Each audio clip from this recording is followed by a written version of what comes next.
오늘 본문에 있는 말씀은 12년 동안 혈루증을 앓아왔던 한 여인이 예수님을 만난 그 이야기이죠. 여기서 이제 혈루증이라고 하면은 여성의 하혈하는 이제 하혈이 멈추지 않는 그 질병으로 일반적으로 우리가 이제 이해하고 있는 바입니다.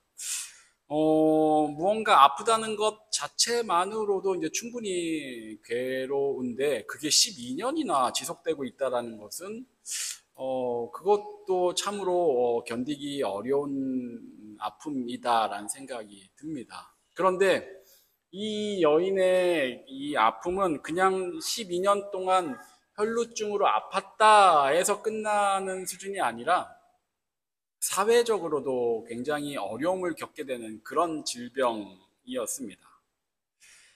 구약의 율법상 여성이 하혈을 하게 되면 그 기간 동안 부정하다고 취급을 받습니다. 그래서 그때는 다른 사람과 접촉을 할 수 없고 격리되어야 하는 것이죠. 그런데 이 여인이 12년 동안 혈루증을 앓았다라는 것은 12년 동안 사람을 만날 수 없었다는 이야기이기도 합니다. 사람과 접촉할 수 없고 사람들과 함께 생활할 수 없었다는 얘기죠. 질병 자체만으로도 충분히 괴로운데 이 질병은 이 여인으로 하여금 사회적으로도 굉장히 어려운 상황 가운데 살아가게 만드는 그래서 참으로 외롭고 고독한 그런 질병이었습니다. 이 여인은 이 문제를 이제 해결을 받고 싶었던 것이죠. 그래서 26절 말씀처럼 많은 의사들도 찾아갔습니다. 하지만 오히려 그 과정이 그녀에게 더 괴롭기만 했고, 가지고 있던 것들, 재산까지도 이제 다 허비하기에까지 이르게 됩니다. 그리고 병이라도 좀 차도가 있으면 좋으려면 오히려 그렇지 못하고 더 심각한 상태가 되어 버린 겁니다. 이 여성에게는 참으로 절망스러운 상황인 것이죠. 이런 괴로움 가운데 있던 그녀가 예수님께서 지나가신다라는 이제 소문을 듣게 됩니다. 그때 이 여인이 내가 예수님의 옷에만 손을 대어도 그렇게만 해도 내가 나올 수 있을 텐데 라고 생각을 하게 되고 그 생각 그대로 실현을 하기 위해 무리 가운데 끼어들어서 예수님 바로 뒤에까지 가서 예수님의 옷자락에 손을 댑니다. 이것이 옷술인지 겉옷 자락인지 어떤 한 부분인지 정확하게 우리가 알 수는 없지만 이 여인은 예수님의 옷에 손을 댑니다. 그런데 그 순간 이 여인이 본인이 낫게 됐다라는 것을 느끼게 되는 거죠. 바로 그때 그 여인이 그것을 깨달음과 동시에 예수님도 무언가를 느끼셨죠. 자신에게서 능력이 나갔다라는 것을 예수님이 느끼게 되시고 그걸 아시고 돌아서서 무리 가운데 누가 내 옷에 손을 대었느냐고 이제 물으십니다. 제자들은 예수님의 이 말씀이 당황스러웠습니다. 왜냐하면 지금 많은 무리가 예수님을 뵙고자 애워싸고 달려들고 있는데 많은 무리 가운데 쌓여져 있는데 수많은 사람들의 옷뿐만 아니라 예수님의 신체까지도 계속해서 접촉이 되고 있는 그런 상황인데 예수님이 돌아서셔서 누가 내 옷에 손을 댔느냐라고 이야기를 하시니 제자들 보기에는 좀 당황스러운 이야기가 아닐 수 없었던 거죠. 그래서 그렇게 제자들이 31절에서 이야기를 하고 있는 것이죠. 제자들이 여짜오되 무리가 에워싸 미는 것을 보시면 누가 내게 손을 대었느냐 물으시나이까. 그럼에도 불구하고 예수님은 둘러보시면서 이 여인을 찾고자 하십니다. 그 여인이 그냥 가만히 가려고 했다가 두려워하면서 예수님이 자신을 찾는 걸 본인은 알죠. 그래서 두려워하면서 떨며 예수님 앞에 나와서 자초지종을 다 이야기를 하게 됩니다. 그러자 예수님은 따라 내 믿음이 너를 구원하였으니 평안히 가라. 내 병에서 놓여 건강할지어다 라고 말씀을 해 주시고 보내십니다. 이것이 이제 오늘 본문의 이야기입니다. 텍스트가 한 10구절 정도 되는 내용.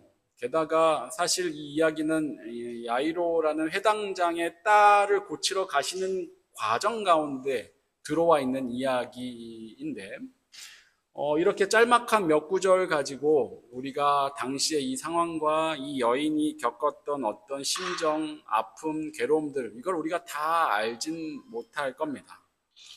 그래도 이 여인의 입장에서 이 여인의 삶을 생각해 보면, 이 여인은 참으로 외롭고 슬프고 어떻게 보면 참 참혹한 인생을 살아왔겠다라는 생각을 해보게 되는 거죠. 앞에서도 살펴봤던 것처럼 12년간 이 질병 자체만으로도 몸이 편하지 않았을 텐데, 거기에 더불어서 사람들과 제대로 만날 수도 없는, 거기에 또한 부정한 여인이다라는 손가락질까지 받는 그런 삶을 그녀가 살아왔을 것이고, 이런 삶은 그녀로 하여금 일반적인 결혼 생활, 평범한 결혼 생활도 하기 어렵게 만들었으리라 예상이 됩니다.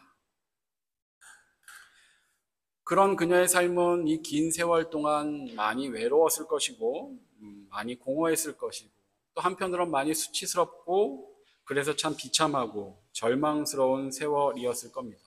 이걸 해결하기 위해서 많은 의사들도 찾아갔지만, 도리어 당시의 의학 수준이 오늘날과 비교해서 현저히 떨어진다는 것을 생각해 봤을 때, 당시의 의사들이 이 여인을 위해서 해줄 수 있는 조치들은 우리가 오늘날 상상하기 어려운 그런 조치들이었을 수 있습니다. 그 덕에 이 여인은 더욱더 괴로운 일들을 당하게 되었던 것이죠. 그리고 가지고 있던 돈도 다 허비하게 됩니다. 돈도 잃고 마음도, 또 주변 사람들도, 모든 것을 다 잃은 이 상황 가운데 이 여인이 더 이상 의지할 데가 어디 있었겠습니까? 더 이상 의지할 곳도 없고 기댈 것도 없는 그런 상황, 희망도 없고 소망도 없는 그런 중에 그렇게 살아가고 있었던 여인입니다. 그런데 이 본문의 이 여인의 이런 모습을 가만히 생각해 보고 있노라면, 그런데 이게 남 얘기는 아니다라는 것을 우리가 조금씩 생각해 볼 수 있게 됩니다. 이게 우리의 모습일 수 있겠구나 싶은 생각이 듭니다. 우리는 혈루증에 걸린 사람은 아니지만, 이 여인과 같은 질병에 걸린 사람은 아니지만, 우리 각자의 삶들을 곰곰이 생각해 보면 우리가 과연 이 여인보다 나은 삶을 살고 있는가라는 의문이 듭니다. 의학기술의 발전으로 당대보다는, 그 당시보다는 우리가 충분히 더 건강하게 살아가고, 그 당시 이와 같은 질병으로 우리가 고생을 하고 있지는 않을지 몰라도, 우리 각자에게는 사실 살아가면서 모두가 늘 해결하길 원하는 문제들을 다 가지고 있습니다. 그것이 누군가에겐 육신의 질병일 수 있고, 누군가에게는 마음의 질병일 수도 있습니다. 누군가에게는 육신도 아니고 마음도 아닌 내 삶과 내 삶의 환경과 여건들 가운데 생겨져 있는 질병과 같은 것들일 수도 있습니다. 이 여인처럼 직접적으로 부정하다고 손가락질 받고 멸시와 소외를 받지 않을지는 몰라도, 우리 역시 마음 한구석에 늘 외로움이 있고, 그래서 늘 공허함이 있습니다. 그래서 우리도 이 여인이 겪고 있는 그와 같은 괴로움들을 누구나 겪고 있는 셈인 것이죠. 인생은 처음 시작부터 끝까지 이런 외로움과 공허함과 혹은 괴로움과 불안, 이것들로부터 온전히 벗어나지 못하는 삶을 우리는 살아가면서 이 문제들을 해결하려고 나름 각자의 방법으로 열심히 살아갑니다. 하지만 내 분야에서 내가 성공을 하더라도, 그렇게 해서 돈을 많이 벌더라도, 내가 명예를 얻고 힘을 얻더라도, 오늘 소규리 문답에서 아이들 말씀 가운데 이야기했던 것처럼 돈이 많더라도, 힘이 있더라도, 외모가 출중하더라도, 똑똑해지더라도, 그리고 내 주변에 사람들이 많고 내가 참으로 많은 사랑을 받고 있다 하더라도 우리는 인생 가운데 있는 이 근본적인 문제를 우리 힘으로 도저히 해결할 수 없는 그런 삶을 살아갑니다. 결혼을 하고 사랑하는 사람을 만나고 인생의 반려자와 함께 행복한 가정을 꾸려 나간다고 해서 그것이 해결되는가? 거기에서도 해결받지 못할 때가 대부분입니다. 가정을 이루고 자녀를 낳고 살아가도 이 문제들은 계속해서 지속되는 것이죠. 이 여인이 많은 의사를 만나도 그 문제를 해결할 수 없었던 것처럼 우리 역시 그 무엇으로도 우리 인생의 가장 중대한 문제, 우리 마음속 가장 깊은 곳에 자리 잡혀 있는 그 공허함과 외로움과 불안과 두려움을 우리는 우리 힘으로 절대 해결해낼 수 없는 것입니다. 그래서 이 여인의 모습은 한편으로는 바로 우리의 모습이기도 한 것이죠. 이 여인은 용기를 내어서 예수님께 다가가죠. 자신이 부정한 여인이라는 게 발각이 되면 그 무리들에게 어떠한 일을 당하게 될지 알 수 없습니다. 아마도 그 여인이 부정한 여인인데 그들과 자신들과 접촉이 되어서 이 사이에 끼어들고 있는 걸 알게 되었다면 그 여인을 당장 끌어내서 돌로 쳤을지도 모릅니다. 하지만 그런 위험에도 불구하고 이 여인은 예수님께 다가갑니다. 그리고 그분의 옷자락에 손을 댑니다. 그리고 그 순간 낫게 되죠. 이 여인의 문제는 이 12년간 지속됐던 혈루증이 낫는 겁니다. 그래서 어떻게 보면 29절에서 이 이야기가 끝이 나도 이상할 건 없습니다. 이 29절에서 자기가 병이 나온 줄 깨닫는 순간 이 이야기가 끝난다고 해서 이상할 건 없습니다. 하지만 만약에 이야기가 거기서 끝나버렸다면 우리는 굉장히 심각한 오해를 하게 됩니다. 어떤 오해냐면 누구든지 예수님의 옷자락만 잡아도 다 나을 수 있구나. 그냥 예수님께 손만 닿아도 다 낫게 되는구나. 예수님의 옷깃만 스쳐도 내 인생의 문제가 해결될 수 있구나. 이와 같은 오해를 우리가 할 수 있게 됩니다. 당시에 지금 이 상황 가운데 예수님 주변에 모여든 사람들은 매우 많았습니다. 그 사람들 역시도 이 여인처럼 육신의 질병, 인생의 문제들을 안고 살아가고 있던 그런 사람들입니다. 만약에 이 여인이 예수님 옷자락을 잡고 나았다 하고 이 이야기가 끝나버리면 우리는 그 많은 무리들 가운데 예수님께 접촉된 사람들은 다 질병이 낫게 되었겠구나라고 여겨버렸을지도 모릅니다. 하지만 예수님께서 30절에 돌이켜 그 여인을 찾으심으로 이게 그렇지 않다는 걸 우리가 알게 되죠. 30절에 예수께서 그 능력이 자기에게서 나간 줄을 곧 스스로 아시고 무리 가운데서 돌이켜 말씀하시되 누가 내 옷에 손을 대었느냐 하시니 예수님은 그 여인이 나은 순간 자신에게서 능력이 나간 것을 아셨습니다. 그리고 정확히 말씀하셨죠. 누가 내 옷에 손을 대었느냐. 그렇게 하면서 그 여인을 찾으셨습니다. 31절에 제자들이 황당해 하면서 그렇게 답변을 한 것은 분명히 그 순간에 예수님께 접촉된 많은 사람들이 있었다라는 것을 우리에게 알려줍니다. 하지만 예수님의 능력이 나간 것은 그 많은 사람들 가운데 이 여인 한 명에게만 그 능력이 나간 것입니다. 예수님이 돌이켜 말씀을 하심으로 우리는 이 여인 한 명에게만 하나님의 은혜가 예수 그리스도의 능력이, 그 치유의 은혜가 그녀에게 임했다라는 것을 우리가 알게 되는 것입니다. 30절 이하의 구절을 통해 우리가 그것을 알 수 있게 해주고 있는 것이죠. 그때 이 본문의 장소에 있던 이 많은 사람들 중에 심지어 예수님과 접촉이 되어 있던 사람들이 많았음에도 불구하고 어떤 이들은 예수님의 피부에도 닿고 있었을지도 모릅니다. 그럼에도 불구하고 예수님의 능력으로 나음을 입은 사람은 이 여인 단 한 명뿐이었던 것이라는 걸 이 이야기들을 통해, 이후의 구절들을 통해, 예수님의 말씀들을 통해 우리에게 이야기해주고 있는 것입니다. 우리는 교회를 다니고 주일에 예배를 드리고 신앙생활을 하면 모두 같은 하나님의 은혜를 입게 되리라고 여기곤 합니다. 하지만 오늘 본문 속 상황은 그렇지 않다는 걸 우리에게 분명하게 가르쳐주고 있습니다. 본문 속 무리 가운데 있던 사람들 역시 다들 그 여인과 같은 그런 문제들을 가지고 예수님께 나온 사람들입니다. 하지만 예수님의 은혜를 입은 것은 이 여인 단 한 명뿐이었던 것이죠. 왜 그랬을까요? 왜 이 여인에게만 이 은혜가 임했던 것일까요?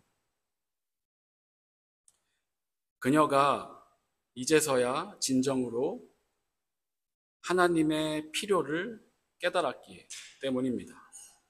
지난주일 살펴봤던 삭개오의 경우와 마찬가지입니다. 하나님은 하나님의 자녀들을 끝까지 기다려 주십니다. 그가 하나님을 필요로 할 때까지 기다려 주십니다. 그 전까지 절대 강요하지 않으십니다. 삭개오가 사람들로부터 미움과 괄시를 받는 삶 가운데 괴로워하면서 그저 가슴을 치며 나는 죄인으로소이다 라고 고백함으로 하나님의 긍휼을 그렇게 구하게 될 때까지, 그렇게 그가 하나님을 필요로 할 때까지 하나님은 기다려 주셨고, 결국 그날 그 나무 위에 있는 삭개오를 예수님이 만나 주셨던 겁니다. 이 여인도 마찬가지입니다. 이제 자신 인생에서 더 이상 다른 소망을 없음을 그녀는 깨달았습니다. 그저 하나님의 긍휼을 입는 것만이 유일한 희망입니다. 그런 마음에 예수님의 옷깃이라도 만져보길 그녀는 바라고 있었던 것이죠. 삭개오처럼. 삭개오는 예수님의 얼굴이라도 보고 싶은 마음에 그 나무에 올라갔던 것처럼 이 여인은 예수님의 옷깃이라도 만져 그 은혜를 얻고 싶었던 것입니다. 여기까지 그녀를 기다려주신 하나님은 이날 그녀가 진정으로 하나님을 필요로 함을 아시고 예수 그리스도를 통해 그녀를 만나 주신 것입니다. 그래서 예수님은 그녀에게 34절에 따라 내 믿음이 너를 구원하였다라고 말씀해 주셨던 것이죠. 그녀의 믿음이 그녀를 낫게 해주었나요? 예수님의 능력이 그녀를 낫게 해주었죠. 하지만 예수님은 그녀의 믿음이 그녀를 구원해 주었다, 그녀를 낫게 해주었다라고 말씀하십니다. 이 믿음은 그녀가 예수님을 진정으로 필요로 하는 그 믿음을 이야기해주고 있는 것이죠. 그녀가 진정으로 하나님을 필요로 한 그 믿음이 그녀로 하여금 여기에서 예수님을 만날 수 있게 해준 것입니다. 이 여인의 모습, 우리의 모습입니다. 우리 모두 인생에 많은 문제들을 안고 살아갑니다. 하지만 저마다의 방법으로 그 문제들을 해결해 가며 살아가죠. 하지만 우리는 진정으로 깨달아야 합니다. 우리의 유일한 답은 오직 예수 그리스도 한 분뿐이시다라는 것을. 내 인생의 수많은 문제들, 내가 힘이 있고 능력이 있고 가진 것이 많을 때는 마치 그것으로 다 해결할 수 있을 것처럼 보일지 모르지만 절대 그렇지 않다는 것. 그것을 우리가 깨달아야 하는 것이죠. 우리 각자가 가지고 있는 그 근본적인 공허함과 외로움, 불안, 그리고 우리 각자의 삶을 통해 쌓여져 가고 있는, 어찌 보면, 남이 보면 불치병과 같은 그런 각자의 문제들, 질병들, 신념과 고집들, 그 무엇으로도 우리의 그런 문제들을 우리는 해결해낼 수 없다는 것을 우리가 분명히 깨달아야 합니다. 아무리 가진 것이 많고 능력이 많아도, 아무리 내 주변에 사람이 많고 나를 사랑해주는 사람이 많아도, 심지어 화목한 가정이 있어도 이 문제들은 하나님 외에는 해결해 줄 수가 없는 것입니다. 오직 그래서 예수 그리스도만이 우리의 유일한 해답이 됩니다. 그분만이 우리 삶의 질병과 문제들을 온전히 해결해 주실 수 있는 유일한 분이십니다. 이것을 깨달을 때 우리는 비로소 하나님을 필요로 하게 되고, 그렇게 우리가 진정으로 하나님을 필요로 할 때 우리는 나를 지금까지 기다려주고 계신 그 예수님, 그 하나님을 진정으로 만날 수 있게 되는 것입니다.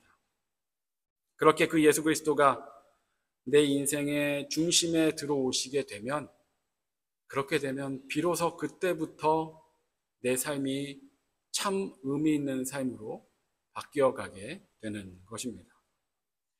오늘 본문의 수많은 무리 가운데 그 한 사람의 자리에 서 계시겠습니까? 아니면 예수님을 만난 이 여인의 자리에 서 계시겠습니까? 부디 하나님만이 내 인생의 유일한 답임을 우리가 깨닫고 나를 기다려주고 계신 그 예수 그리스도를 만나서 내 삶의 근본적인 문제에서부터 해결함을 받고 내 인생을 새로운 눈으로 바라보며 참 의미 있는 삶을 더욱더 힘차게 살아갈 수 있는 저와 여러분 되시길 진심으로 축원합니다. 기도하겠습니다. 사랑과 은혜가 충만하신 하나님 아버지, 오늘도 저희들이 하나님 말씀 앞에 서게 하여 주시니 참으로 감사를 드립니다. 우리 역시 오늘 말씀의 그 여인처럼 예수 그리스도를 만나길 원합니다. 우리 인생의 유일한 해답은 그 무엇도 아닌 오직 예수 그리스도이심을 깨달음으로 나를 기다려주고 계신 그 하나님을 진정으로 만나는 그런 우리 모두가 되게 하여 주시옵소서. 감사드리며 예수 그리스도 이름으로 기도합니다. 아멘.